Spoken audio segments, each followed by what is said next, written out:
Hello à toutes et à tous, merci de suivre ce petit épisode qui est un épisode un petit peu particulier. Je pense qu'il sera d'ailleurs en lien privé ou lien simplement qui n'est pas partagé de manière publique sur ma chaîne.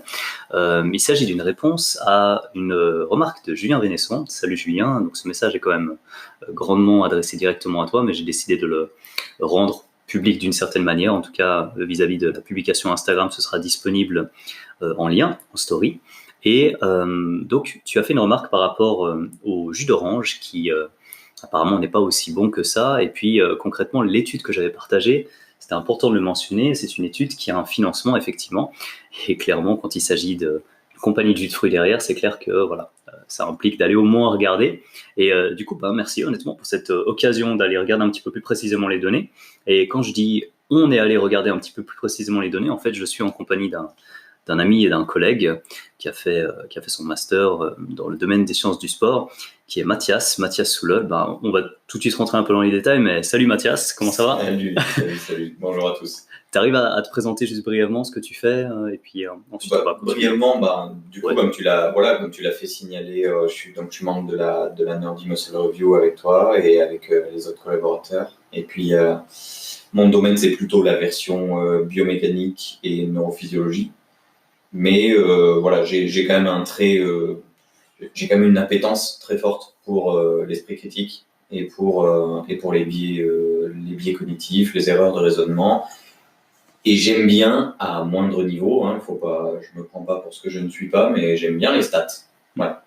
Super. Donc il y a moyen d'analyser un petit peu justement la fameuse étude et de pousser un peu la réflexion à peine plus loin que juste le résumé, quoi, grosso modo. Génial. Donc en fait, là, ce qu'on va faire, c'est juste donner quelques pistes qui, je pense, vont vous intéresser, dans la mesure où je pense que ça permet à n'importe qui de se dire, ok, il y a deux personnes qui a priori sont pas forcément du même avis, ce qui est, je pense, un petit peu ce qui a permis le lancement de ce mini podcast. Et ce qui est très intéressant, parce que ça permet toujours de discuter les résultats, éventuellement d'évoluer, et je pense que c'est le but en fait dans chacune de ce genre d'interventions. En tout cas, en ce qui me concerne, c'est le but, c'est qu'on puisse évoluer. Et Mathias, si tu veux, je te propose de prendre le lead et de m'expliquer un petit peu par rapport à l'étude que j'avais partagée, qui est effectivement totalement à ce financement qui est derrière, qui pourrait poser problème et qui peut tout de suite amener, on se dit ok, en principe habituel de précaution, on va faire attention, si c'est financé, c'est problématique. Et c'est quelque chose que j'ai tendance à faire moi-même aussi, c'est me dire ouais, alors attends, déconne pas, c'est financé derrière, on va faire attention aux données. Du coup, qu'est-ce qu'on peut dire et puis qu'est-ce que tu as retenu dans ce cas-là? Ok. Donc, juste pour remettre entre guillemets le contexte, il s'agit de ce qu'on appelle une revue systématique de littérature et une méta-analyse. Pour faire très simple, on compile les résultats de façon globale de plusieurs études, indépendantes ou non d'ailleurs, et on regarde globalement l'effet d'une intervention sur tel type de marqueur. Là, en l'occurrence, il s'agissait de comparer une intervention sans jus de fruits ou alors avec jus de fruits, et quand on parle de jus de fruits, c'est 100% jus de fruits, c'est vraiment précis dans ce cas-là. Et donc, c'est une méta-analyse de 2015 dont l'auteur principal s'appelle Murphy, pour ceux qui voudraient la retrouver. De toute façon, on pourra très bien la partager éventuellement. Oui. Elle sera mise clairement à la fois dans la description et puis elle sera facilement accessible directement. Je pense que ce sera dans la description sur le channel YouTube, à mon avis. Ouais. Donc, ce que font les auteurs pour aller très rapidement, sans passer la méthode au complet, parce que ça reste relativement long à décrire et c'est un vrai travail scientifique de refaire une revue systématique de littérature, mais ils ont voulu vérifier l'effet de la consommation d'un jus 100% jus de fruits sur des marqueurs actuels, en tout cas dans la compréhension que l'on a du diabète actuellement en médecine. Donc, il y a la résistance à l'insuline, il y a l'insulinémie à jeun, le glucose à jeun. Il y a plein de petits marqueurs de santé ou de risque de diabète qui sont mesurés. Et justement, j'aimerais rebondir sur la version esprit critique, d'abord. Avant d'attaquer les résultats eux-mêmes de l'étude, regardons un petit peu en critique. Et c'est très important de penser. Donc, je comprends ce que ça peut susciter de voir que ça a été financé par une association de vendeurs de jus de fruits. Ouais, quand même. Donc, c'est assez marrant, en fait. Il y a un côté humoristique derrière, mais c'est une vraie question éthique. derrière le financement des études. Et moi, je défends plutôt pour point de vue que c'est normal que ça soit eux qui fassent cette étude. Parce que c'est leur charge de preuve.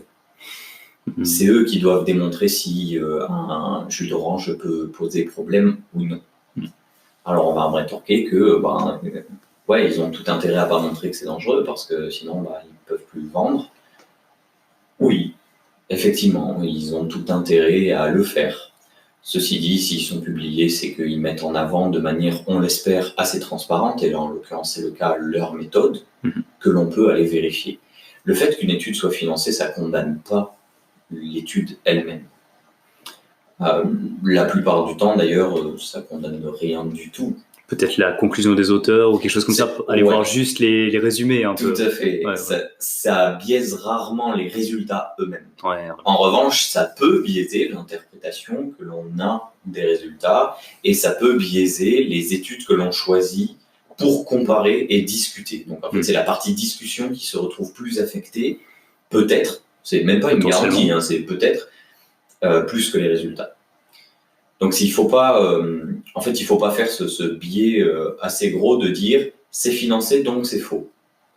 Non, c'est financé donc l'attitude la plus rationnelle et la plus raisonnable dont je peux faire preuve, c'est de prendre les résultats avec des pincettes et de le replacer dans le contexte d'une littérature plus large.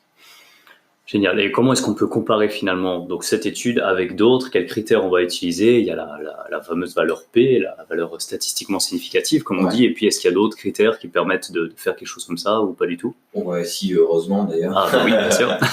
Heureusement, on en a déjà parlé maintes et maintes fois, mais la valeur P, pour faire très simple, elle atteste, et encore, c'est même pas une attestation, parce qu'en fait, c'est des probabilités que l'effet que je mesure ne soit pas dû au hasard.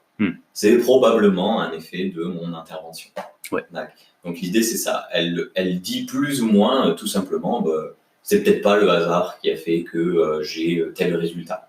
Ou alors, c'est le hasard si jamais cette valeur de P est supérieure à 0,05 et qu'elle est considérée, en tout cas dans le discours statistique actuel, comme non significative.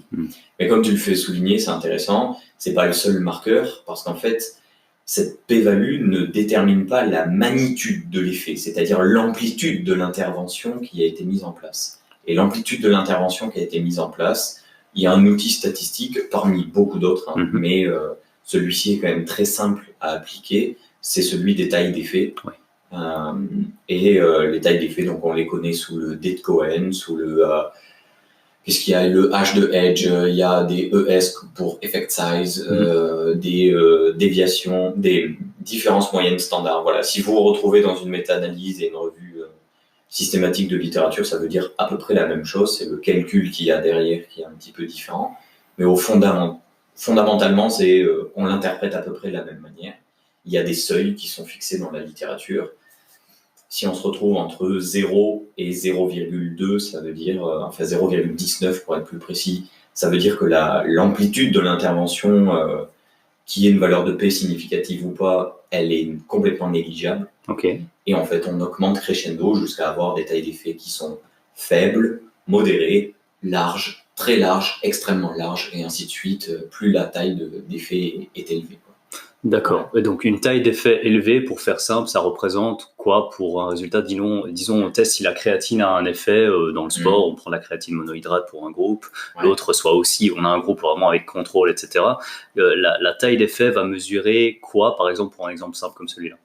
Ça mesure à quel point le produit, donc là en l'occurrence dans ton exemple, créatine monohydrate, a un effet sur la variable que j'ai mesurée.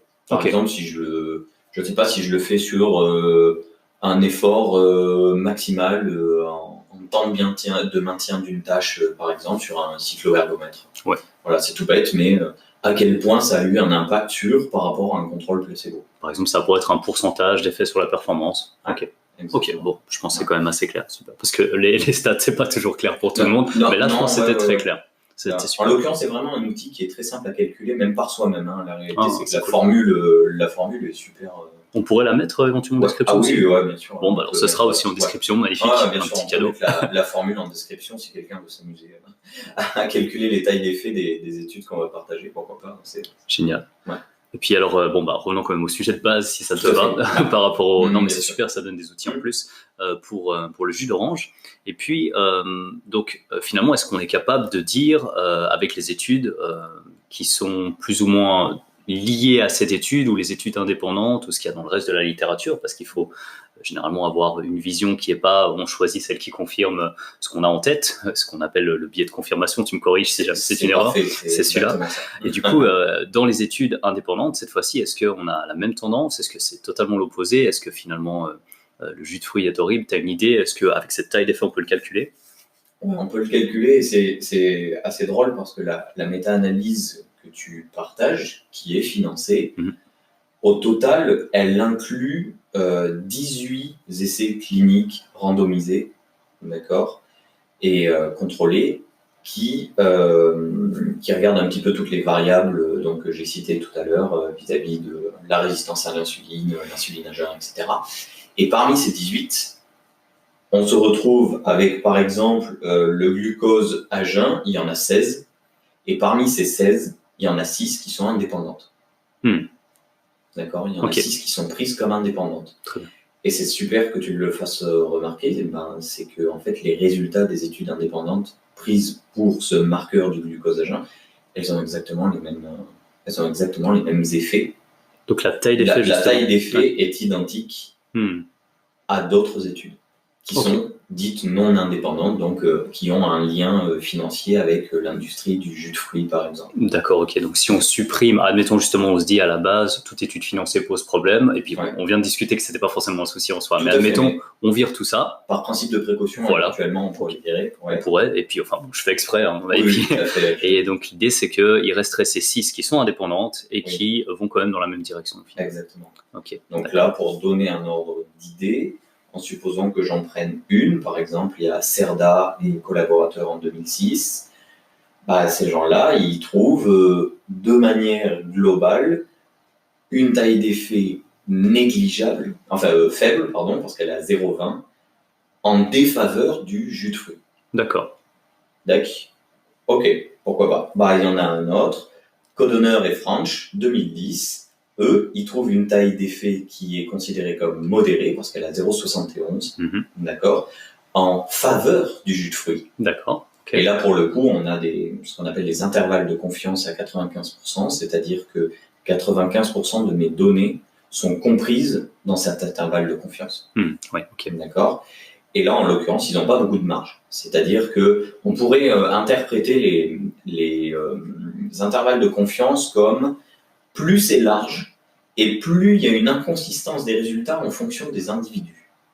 D'accord ? La première étude que j'ai citée de Cerda, qui est, si mes souvenirs sont bons, indépendante, elle va en défaveur, bien que ça soit faible de manière générale, des jus de fruits. Ouais. D'accord ? Mais le truc, c'est qu'elle a des intervalles de confiance absolument monstrueux.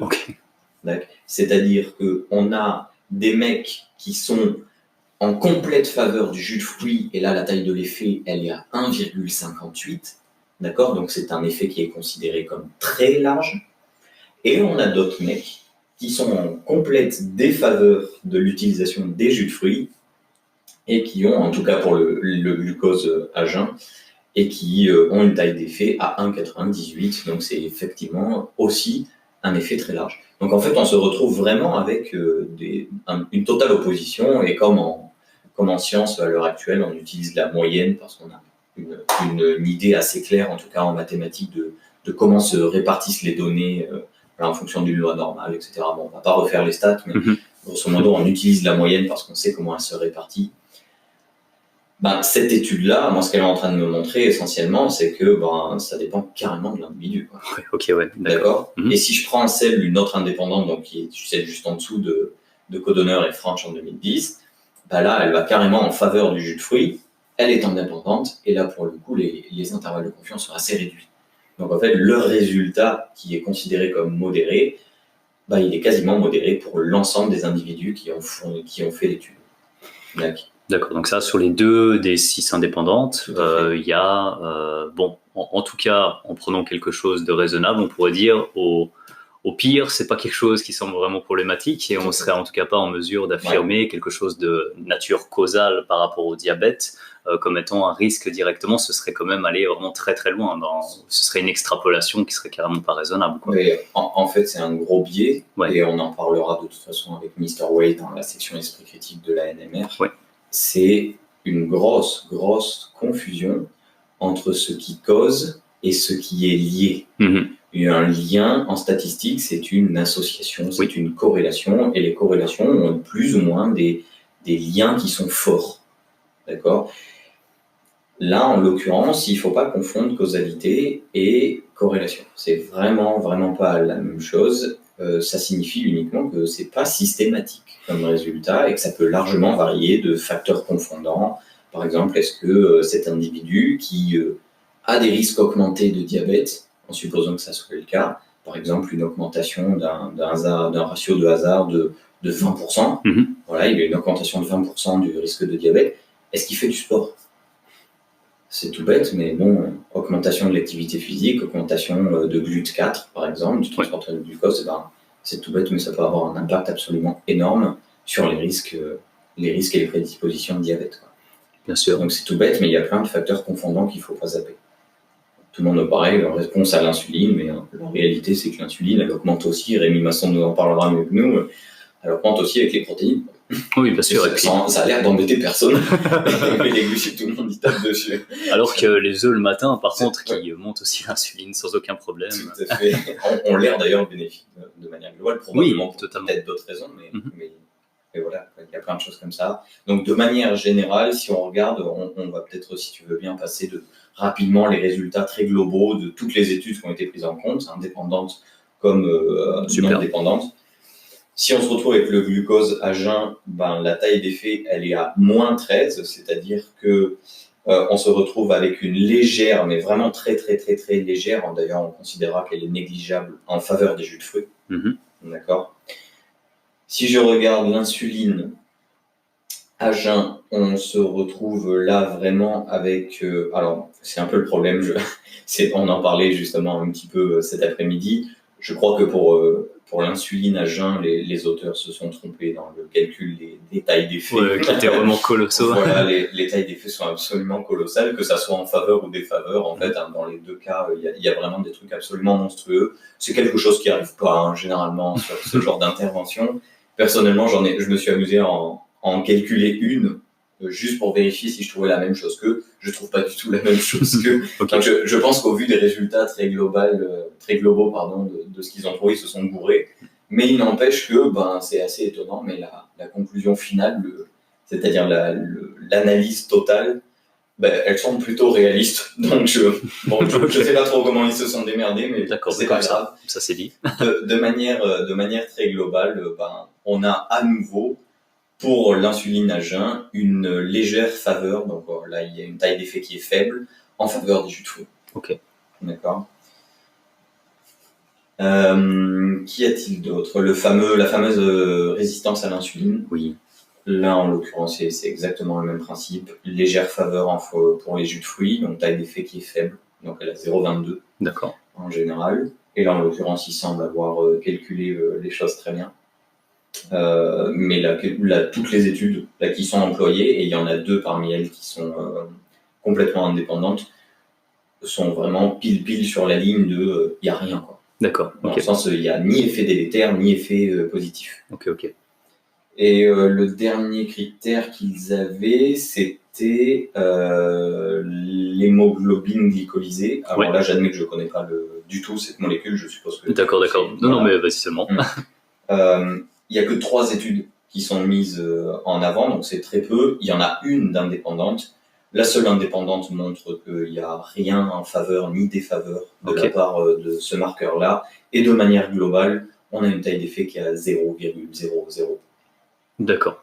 Donc en fait, de manière globale, que ça soit sur les études indépendantes prises en compte par cette méta-analyse et par d'autres méta-analyses que j'ai pu trouver dans la littérature, il n'y a rien en fait à l'heure actuelle qui suggère, et certaines méta-analyses sont indépendantes, je tiens à le préciser, Oui, bien sûr. elles ne déclarent aucun conflit d'intérêt, eh ben, il n'y a rien qui suggère qu'il y ait une association qui soit forte, et même existante parfois d'ailleurs, entre le diabète et la consommation de 100% jus de fruits. Et c'est peut-être là qu'on peut apporter la nuance sur ton discours, en fait. Donc tu dois avoir plus de précision que moi sur ton discours et peut-être le remettre dans le contexte dans lequel tu le dis, quoi. Génial. Non, mais vraiment l'idée, ce qui est extrêmement important là-dedans, c'est qu'on peut avoir cette idée que voilà, l'industrie, lorsqu'elle se mêle de quelque chose, elle va peut-être pas forcément faire les choses juste pour nous et que derrière il y a l'histoire de retour sur investissement et donc s'il y a l'investissement quelque part, il faut avoir un retour, il faut avoir plus de ventes, etc. Et je pense que c'est bien de voir ça comme ça d'une certaine manière, mais dans la limite de justement des différents biais qui existent et de la critique qu'on peut apporter aux données qui sont quand même générées. Et le message est toujours le même en fait, c'est aller serrer la main de la personne qui vous nourrit, c'est presser vos choses vous-même. Si voilà vous avez un fruit et vous allez presser ce fruit vous-même, eh ben quand même cool de se dire que ça vaut la peine, ça vaut le temps investi parce que dans certains cas peut-être que des jus de fruits qui ne sont pas 100% pressés n'auront pas le même effet et il existe plein de méthodes pour ajouter des sources de sucre simple effectivement avec des méthodes assez cheap et pas forcément top pour voilà finalement augmenter le goût sucré, la valeur sucrée. Et ces méthodes-là auront probablement pas un effet. C'est pas le sujet du podcast du jour. C'est plutôt de dire que si vous faites les choses bien, vous gardez un contexte, voilà, vous allez essayer de vous rapprocher des personnes qui vous permettent d'avoir des bons aliments, vous regardez comment c'est fait, vous essayez une fois d'aller au bout de la chaîne.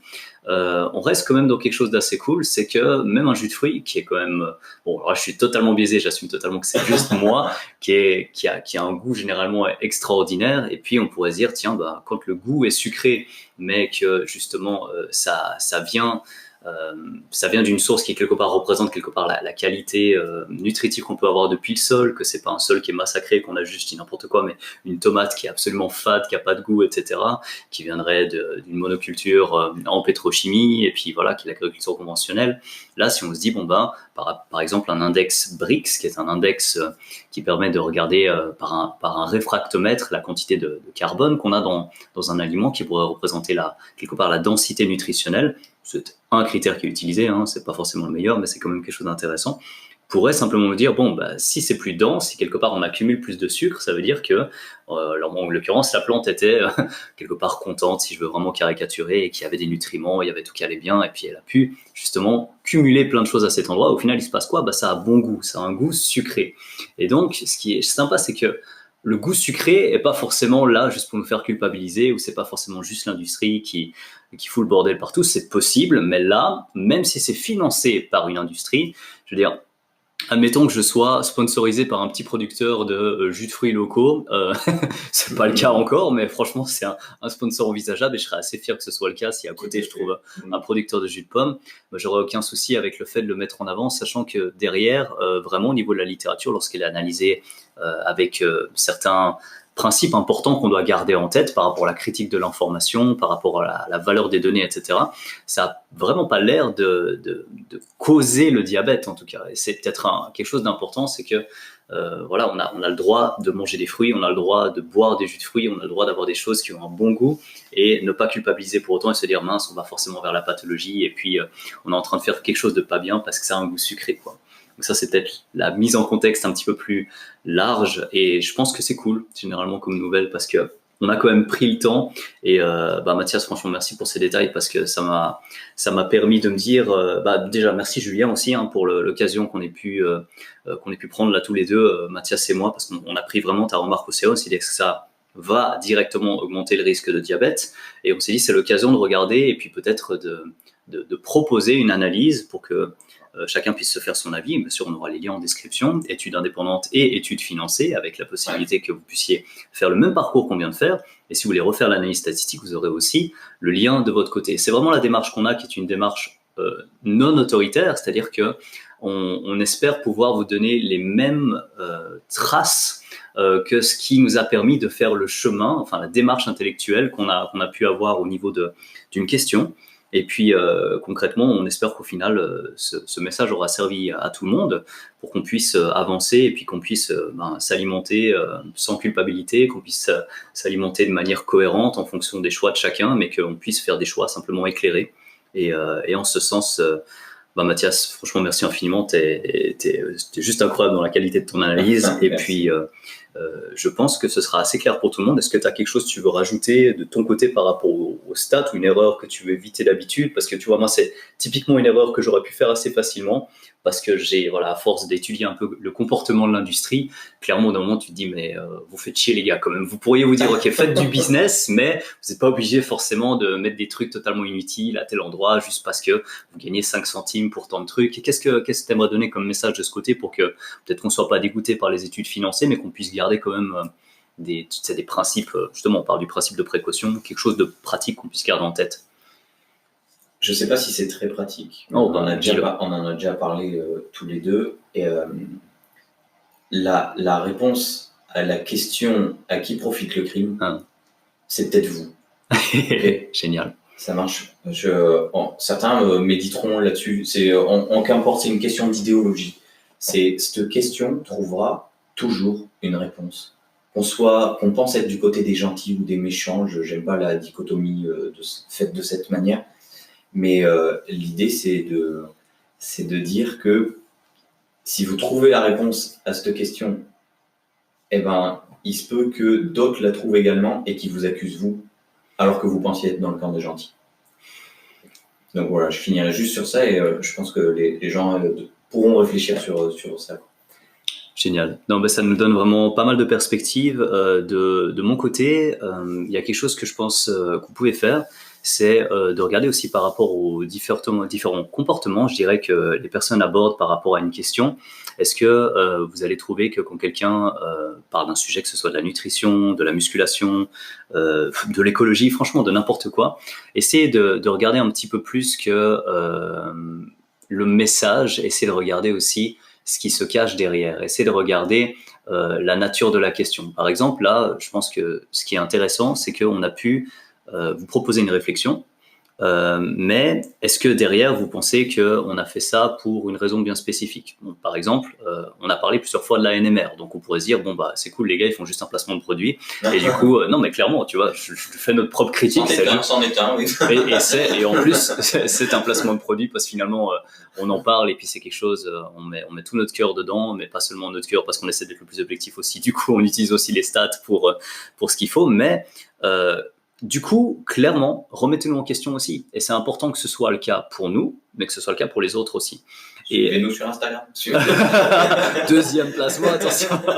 Non, mais vous voyez, justement, c'est hyper intéressant de garder ça en tête. Et puis, ça permet de se dire, ok, voilà, il y a des gars, ils jouent leur jeu, ils le font bien, et puis, bien joué, joli coup marketing, etc.